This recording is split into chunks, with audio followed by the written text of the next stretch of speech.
नमः शिवाय। मैं हूं ज्योतिर्विद पंडित दीपक दुबे और उपस्थित हूं आपके साथ सूर्य के गोचर के प्रभाव को लेकर। सूर्य वृषभ राशि में गोचर करेंगे 14 तारीख से। आज से जब मैं वीडियो दे रहा हूं, थोड़े समय पहले दिल्ली के समय अनुसार गोचर कर चुके हैं। क्या होगा इनका प्रभाव सभी राशियों पर, इसके ऊपर करेंगे चर्चा। सूर्य का जो यह गोचर वृषभ राशि में है, यह अपने पूरे 1 महीने के गोचर के दौरान देवगुरु बृहस्पति के साथ युति में रहेंगे।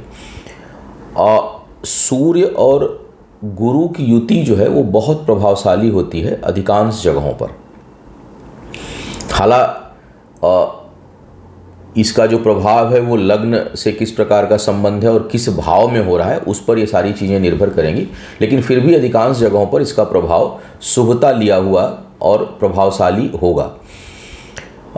जो नए दर्शक हैं उनको बता दूं कि जो है मेरा राशिफल है या लग्न राशि पर आधारित है। इसके लिए आप चंद्र राशि, नामाक्षर या सूर्य राशि इत्यादि को आधार ना माने, बल्कि अपने लग्न राशि को आधार माने। दूसरा, यह बेहद सामान्य आधार पर होता है। आपको चाहिए कि कोई विशेष परिस्थिति हो तो आप अपनी कुंडली का विश्लेषण कराएं, उसके बाद किसी निष्कर्ष पर पहुंचें। ये जो प्रभाव इसका जो देखने को मिलेगा वह तभी ज़्यादा प्रभावशाली होगा जब सूर्य और गुरु इस समय गवर्निंग कंडीशन में हो, अन्यथा यह प्रभाव काफ़ी कम रहेगा। परमानेंट कुंडली में हो तब तो परमानेंट कुंडली में जो जन्म के समय जो ग्रहों की स्थिति होती है वह उसी प्रकार से आपका व्यक्तित्व और आपकी दिशा तय लगभग होती है। गोचर का प्रभाव अगर परमानेंट कुंडली में, लग्न कुंडली में भी, जन्म के समय कुंडली में भी ऐसा ही हो तो गोचर के समय इसका जो प्रभाव होगा, और अगर उस समय गवर्निंग कंडीशन में ही प्लैनेट है तो बहुत अधिक देखने को मिलेगा।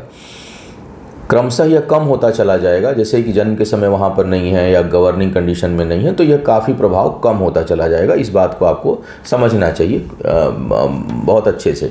इसलिए कोई भी खाली सूर्य के गोचर को लेकर के कई बार नहीं, मैं अक्सर देखता हूँ लगभग हर राशिफल में, हर वीडियो में 2, 4, 10 दर्शक मेरा ऐसे ही चलेगा, वृश्चिक राशि वाला ऐसे ही चलेगा, इनके साथ जो है वो मेरा तो भाग्य खराब है। खराब क्या है क्या नहीं है वो अलग बात है। आपके अंदर किस प्रकार की एनर्जी अधिक है, किस प्रकार की एनर्जी कम है, इस चीज़ को भली भांति जानिए, फिर आप कोई चीज़ किसी निष्कर्ष पर पहुंचिए।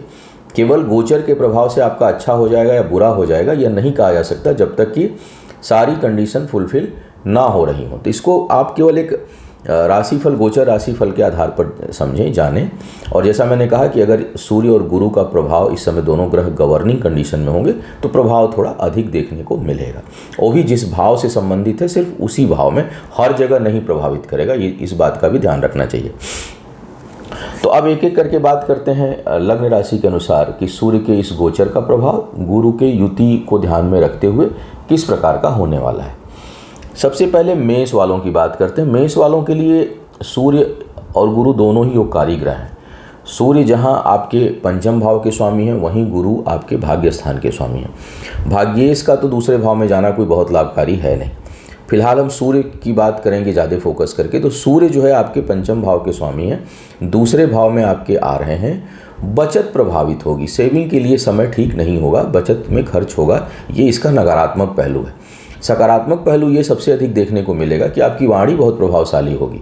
शिक्षा प्रतियोगिता में बहुत अच्छी सफलता प्राप्त होगी।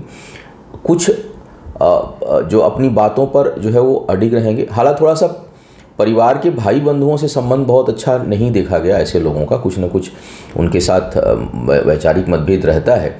लेकिन आप जो है वो खुद एक प्रभावशाली आपका व्यक्तित्व हो, आप बड़े निर्णय लें, आप अच्छी बातें करें, आप प्रभावशाली आपका व्यक्तित्व हो, इसमें कोई संदेह नहीं है इस दौरान। तो नकारात्मक पक्ष और शिक्षा प्रतियोगिता में सफलता, इस दृष्टिकोण से यह समय काफ़ी अच्छा है। बचत के लिए अच्छा यह समय नहीं रहने वाला है।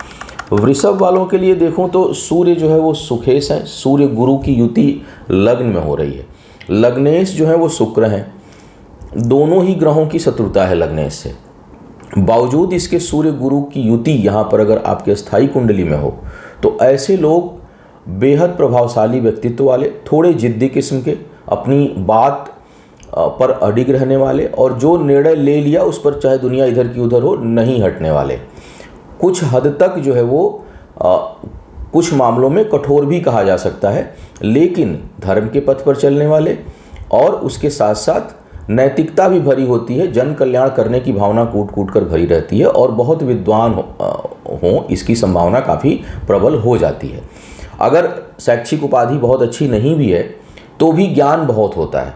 तो आपको ये बात समझनी चाहिए कि शैक्षणिक उपाधि, कई बार लोग पूछते हैं, तो शैक्षणिक उपाधि और ज्ञान दोनों का बहुत लेना देना नहीं है कि हम ग्रेजुएट हों तभी हमारे पास बहुत ज्ञान हो या हम पीएचडी कर लें तभी ज्ञान हो। कई बार पीएचडी किए हुए लोग भी, डॉक्टरेट किए हुए लोग भी ज्ञान के मामले में बहुत सी गलतियां करते हैं। और जो ज्ञानवान होंगे वो ज़रूरी नहीं कि वो बहुत पढ़े लिखे हों, कम पढ़े लिखे लोग भी बहुत बुद्धिमान और ज्ञानवान होते हैं। तो यहाँ पर बुद्धिमत्ता तो बहुत अच्छी दे देंगे, ज्ञान बहुत अच्छी दे देंगे, शैक्षणिक उपाधि कैसी है ये बुद्ध पर निर्भर करेगा थोड़ा, लेकिन आपके इच्छा शक्ति को प्रबल करेंगे। कार्य व्यवसाय में भी कुछ हद तक सफलता मिलेगी, निर्णय लेने की क्षमता बेहतर होगी, कुछ अभूतपूर्व निर्णय ले सकते हैं आप, कुछ ऐसे डिसीजन इस समय ले सकते हैं जो आपको भी बाद में लगे कि यार मैं ही हूँ जो मैंने इस तरह का डिसीजन लिया। तो बहुत महत्वपूर्ण निर्णय लेने के लिए अच्छा है, व्यक्तित्व प्रभावशाली होगा। स्वास्थ्य के लिए ठीक नहीं है, सेहत का थोड़ा सा आपको ध्यान अपना रखना चाहिए। स्वास्थ्य के मामले में यह थोड़ा नकारात्मक प्रभाव जो है वो दे सकता है। मिथुन वालों के लिए बृहस्पति, सूर्य जो है वो तीसरे भाव के स्वामी हैं और यह युति हो रही है सप्तमेश, दशमेश और तृतीयेश की युति हो रही है द्वादश भाव में। करीबी लोगों के ऊपर धन खर्च हो, भटकाव बढ़े, थोड़ा धार्मिक कार्यों में तो गतिविधि रहेगी लेकिन उसमें समय और धन दोनों खर्च हो।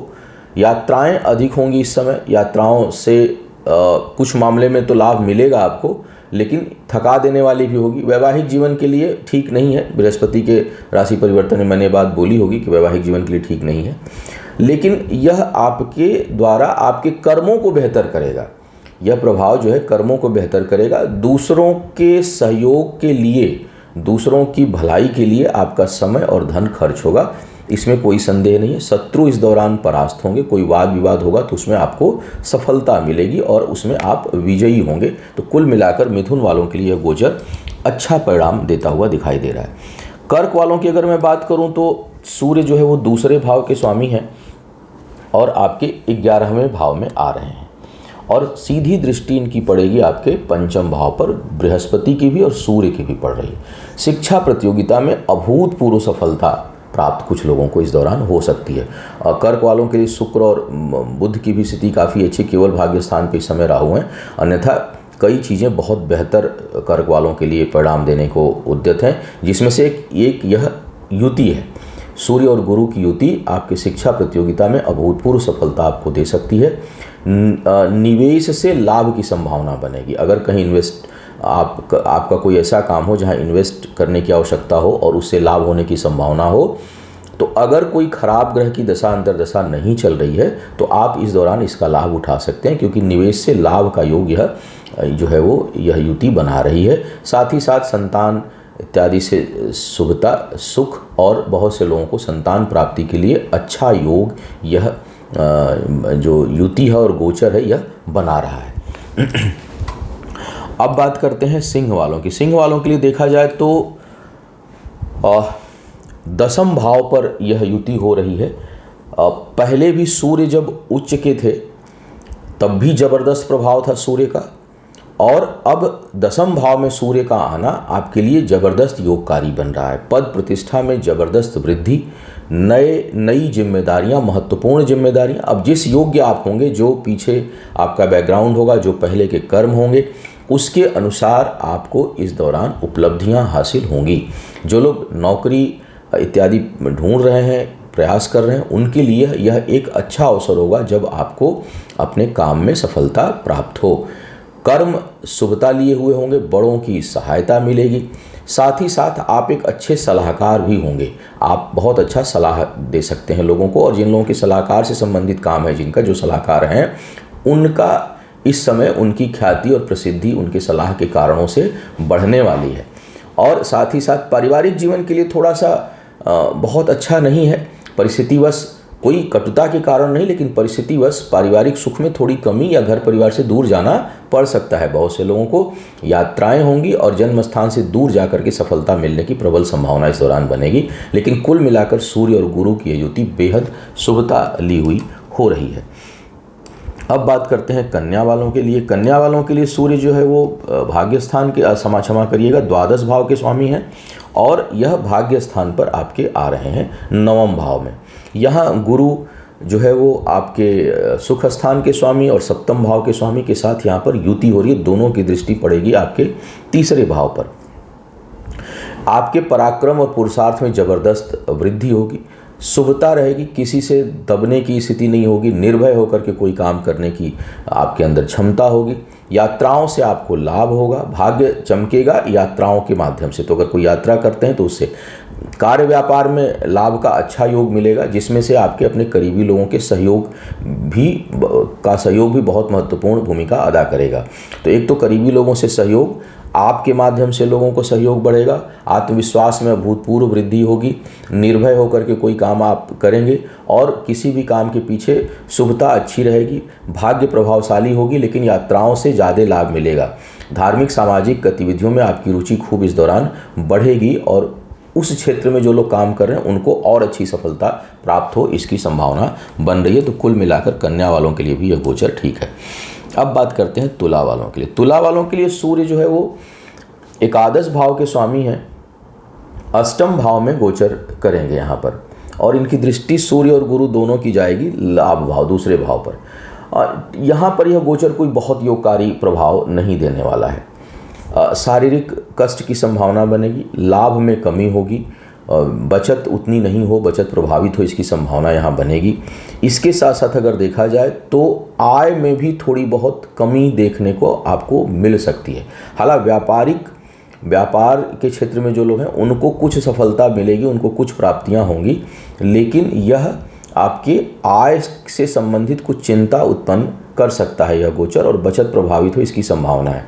वाणी तेज होगी, लेकिन हो सकता है कि हालांकि अगर देखूं तो इस समय आपके लग्न पर अभी जब गोचर ये हुआ है तो बुध और शुक्र का भी प्रभाव है, लेकिन कुछ हद तक अगर सूर्य और गुरु इस समय प्रभावी हुए तो आपकी वाणी थोड़ी जिद उसमें अधिक हो, इसकी संभावना, और सेहत का आपको ध्यान रखना है। तो बहुत शुभता लिया हुआ गोचर यह तुला वालों के लिए नहीं हो रहा है।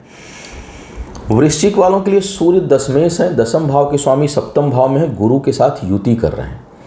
यहाँ पर कार्य व्यापार के लिए तो यह अच्छा है, कार्य व्यापार में वृद्धि का योग बनेगा, बड़ों का सहयोग प्राप्त होगा, सरकारी कहीं आपको किसी काम में आपका कुछ अवरोध था तो वो दूर होगा, उसमें सफलता प्राप्त होगी, वाणी तेज होगी, प्रभावशाली होगी।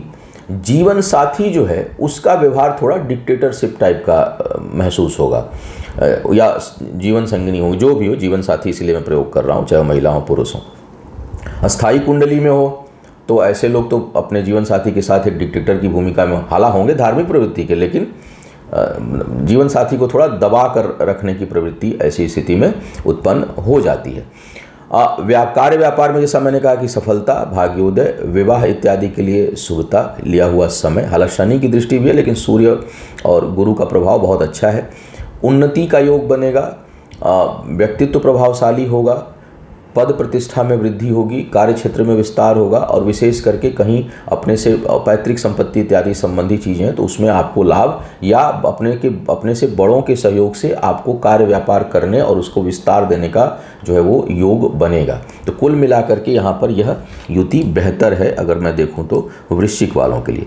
धनु वालों के लिए यह युति हो जा रही है छठे भाव में, सूर्य और गुरु दोनों की युति छठे भाव में हो रही है। सूर्य जहाँ भाग्य स्थान के स्वामी है, गुरु वहीं आपके लग्न के स्वामी हैं, सुख के स्वामी हैं। यहाँ सूर्य और गुरु की युति बहुत योगकारी है नहीं, परिश्रम थोड़ा अधिक करना पड़ेगा। जहाँ केवल भाग्य का भरोसा होगा उसमें आपको थोड़ी बहुत कठिनाई देखने को मिलेगी, और उतना भाग्य का साथ नहीं होगा जितना आप उम्मीद कर रहे थे। तो कहीं कामों में कुछ रुकावट, परिश्रम का अपेक्षा अनुसार परिणाम नहीं मिलना, और भाग्य पक्ष का थोड़ा कमज़ोर होना यह युति दर्शा रही है। धार्मिक यात्राएं इस समय संभव हैं, यात्राओं में आपका समय और पैसा खर्च हो, पारिवारिक सामाजिक कार्यों में आपकी अधिक लिप्तता हो, उसमें आप लगे रहें, इसकी संभावना भी बनी रहेगी। सेहत को लेकर के थोड़ी सावधानी आपको रखनी चाहिए। धनु वालों के लिए कोई यह गोचर कोई बहुत अच्छा परिणाम देता नहीं दिखाई दे रहा है। मकर वालों के लिए युति हो रही है आपके पंचम भाव पर, अष्टमेश है सूर्य आपके लिए, अष्टम के स्वामी है, पंचम भाव पर आ रहे हैं, और गुरु जो है वो आपके लिए हो रहे हैं तीसरे भाव के और द्वादश के स्वामी हैं। परमानेंट कुंडली में अगर यह युति हो तो अल्प संतति का योग बनता है, कम संतान हो इसकी संभावना बनती है। बौद्धिक क्षमता अभूतपूर्व होगी, बहुत अच्छी बौद्धिक क्षमता होगी और इस दौरान भी आप कुछ महत्वपूर्ण निर्णय लेने में समर्थ होंगे। साथ ही साथ शिक्षा प्रतियोगिता में आपका धन खर्च हो इसकी संभावना है। आय के लिए प्रयास बहुत करेंगे, लेकिन आय के लिए युति कोई बहुत अच्छी नहीं है, लेकिन ज्ञान के बल पर प्रसिद्धि का योग बहुत अच्छा बनाएंगे। तो ज्ञान के दृष्टिकोण से बहुत अच्छा है। अगर प्राच्य विधाओं में हो, अकल्ट साइंस में जो लोग काम कर रहे हैं, उनके लिए भी ये युति काफ़ी योगकारी है। ऐसे लोग किसी के दबाव में नहीं आ सकते, किसी के प्रभाव में नहीं आ सकते, सच बोलेंगे चाहे उसका परिणाम कुछ भी हो। तो इस प्रकार का योग इस दौरान आपकी कुंडली में बन रहा है, जो बेहद प्रभावशाली बना हुआ है। और यह संतान से थोड़ा सा विरक्तता, दूरी किसी कारण से, और कुछ मामलों में वैचारिक मतभेद भी उत्पन्न, हालांकि संतान भी बड़ी प्रभावशाली होगी अगर होगी तो, लेकिन उससे वैचारिक मतभेद होने की संभावना बनी रहेगी, उससे इनकार नहीं किया जा सकता अगर वो उस उम्र में है तो। लेकिन यह आपके अपने व्यक्तित्व के लिए अपनी वाणी, अपना ज्ञान, अपनी शिक्षा, अपनी बौद्धिक क्षमता, अपनी वाक्पटुता, अपनी प्रेजेंट करने की क्षमता, इन सब चीज़ों के लिए बहुत ही बढ़िया योग यह युति आपके लिए बना रही है। और यह गोचर कुंभ वालों के लिए सप्तमेश हैं, सप्तम भाव के स्वामी सूर्य हैं। बृहस्पति जो है के साथ युति करेंगे चतुर्थ भाव में। पारिवारिक जीवन के लिए यह युति बहुत अच्छी नहीं कही जा सकती। कोई ऐसा दुख नहीं होता, लेकिन परिस्थिति जन्य कारणों से आप घर परिवार से दूर रहें, जन्म स्थान से दूर जाकर जीवन यापन करें और जन्म स्थान से दूर जाकर के अपना साम्राज्य स्थापित करें, इसकी प्रबल संभावना बनती है। कार्य क्षेत्र में दबदबा और प्रभाव खूब बढ़ेगा। व्यापार में वृद्धि होगी। व्यापारिक मामलों में परिवार के लोगों का खूब सहयोग मिलेगा और खर्च के बल पर जो है वो अपने इन्वेस्टमेंट के बल पर अपनी चीज़ों को बढ़ाने में समर्थ होंगे। ज़मीन जायदाद लेना चाहते हैं तो उसके लिए कुछ हद तक यह अनुकूल स्थिति उत्पन्न कर रहे हैं।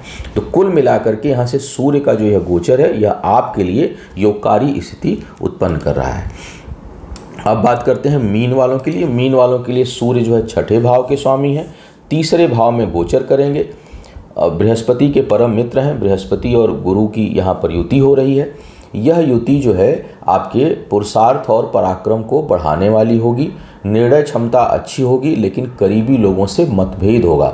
भाई बहनों से वैचारिक मतभेद या उनसे संबंध विच्छेद होने की संभावना बन जाती है। अपने मन वाली करेंगे। भाग्य प्रबल होगी, भाग्योदय होगा। भाग्य के मामले में जो है वो आपका समय साथ देगा। इस दौरान कहीं धन इत्यादि की व्यवस्था करना चाह रहे हैं, उस मामले में भाग्य का सहयोग मिलेगा। आत्मबल बढ़ा चढ़ा रहेगा, इसलिए अगर कोई विरोधी है तो उसको आप परास्त करने में सफल होंगे। कहीं कोई कोर्ट कचहरी केस मुकदमा चल रहा है तो उसमें विजय होने की अच्छी संभावना इस दौरान आपके लिए बन रही है। तो कुल मिलाकर के सूर्य और गुरु का यह युति और सूर्य का यह गोचर आपके लिए केवल व्यक्तिगत संबंध, भाई बहन मित्रों की बात छोड़ दूं, विशेष करके भाई बहन जिनसे खून का रिश्ता है उनके साथ संबंधों को छोड़ दूं, तो अधिकांश मामलों में आपके लिए शुभ परिणाम देने वाला हो रहा है। तो यह था सूर्य के गोचर का संभावित प्रभाव। आपका आने वाला समय शुभ हो, आयु, आरोग्य और ऐश्वर्य की वृद्धि हो। इन्हीं शुभकामनाओं के साथ आपसे विदा लूंगा। पुनः मुलाकात होगी किसी नए विषय पर। तब तक के लिए मुझे आज्ञा दीजिए। ओम नमः शिवाय।